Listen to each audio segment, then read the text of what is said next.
कुछ न कल कौगे। हे गे सुनना, पटना में गेलही छपरा में गेलही कुछ न कल कौगे।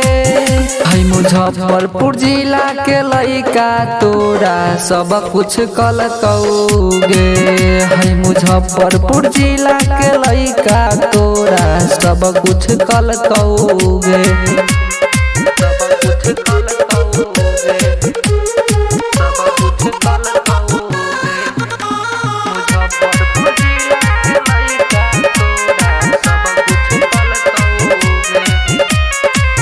हमारा जिला के नमबा चले संसार में, सबका से ज्यादा पावर होला बिहार में। हमारा जिला के नमबा चले संसार में, सबका से ज्यादा पावर होला बिहार में। इहवा के लइका सुन गे रनिया बनल कौन चनिया गे। इहवा के लइका सुन गे रनिया बनल कौन चनिया गे। है मुजफ्फरपुर जिला के लइका तोरा दिल्ली घूमल कौगे। है मुजफ्फरपुर जिला के लइका तोरा दिल्ली घूमल कौगे। दिल्ली घूमल कौगे, दिल्ली घूमल कौगे।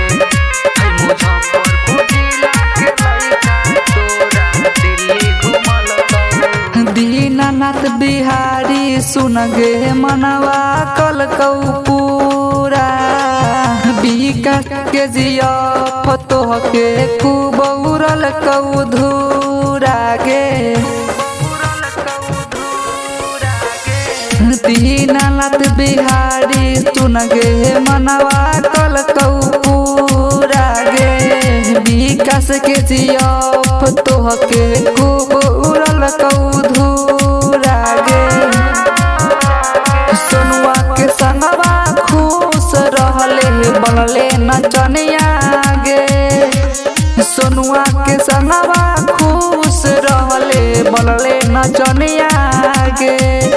है मुजफ्फरपुर जिला के लइका तोरा दिल्ली घूमल कौगे। है मुजफ्फरपुर जिला के लइका तोरा दिल्ली घूमल कौगे। Jagdamba recording studio Motipur.